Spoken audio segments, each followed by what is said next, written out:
AP EAMCET counselling సంబంధించి second page seat allotment release అయిన వెంటనే ఏ విధంగా చెక్ చేసుకోవాలి అనే విషయం ఈ వీడియోలో తెలుసుకుందాం. ఫస్ట్ ఆఫ్ ఆల్ మీకు సీట్ అలాట్మెంట్ రిలీజ్ అయిన వెంటనే allotment of seats have been enabled అని రావడం జరుగుతుంది. అదేవిధంగా దాని కిందనే మనకి డౌన్లోడ్ యువర్ అలాట్మెంట్ ఆర్డర్ అని కూడా రావడం అయితే జరుగుతుంది. దీని మీద అయితే మీరైతే క్లిక్ చేయాలి. దీని మీద క్లిక్ చేసిన వెంటనే దీని మీద క్లిక్ చేస్తే మీకు ఇక్కడ అలాట్మెంట్ ఆర్డర్, ఇక్కడ మీ యొక్క హాల్ టికెట్ నెంబర్ ప్లస్ ఇక్కడ మీ యొక్క డేట్ ఆఫ్ బర్త్ ఎంటర్ చేసి కిందన సబ్మిట్ మీద అయితే క్లిక్ అయితే చేయండి. దాని మీద క్లిక్ చేసిన వెంటనే మీకు మరలా ఈ విధంగా మీ రిజిస్టర్ అయిన మొబైల్ నెంబర్కి ఒక ఓటీపీ వస్తుంది. అది ఎంటర్ చేసి సబ్మిట్ మీద అయితే క్లిక్ చేయండి.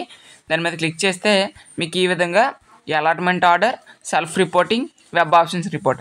అలాట్మెంట్ ఆర్డర్ మీద క్లిక్ చేస్తే మీకు allotment letter, self reporting letter మీద క్లిక్ చేస్తే సెల్ఫ్ రిపోర్టింగ్ లెటర్ అనేది డిస్ప్లే అవుతుంది.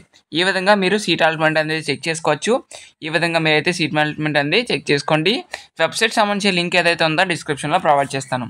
Thank you.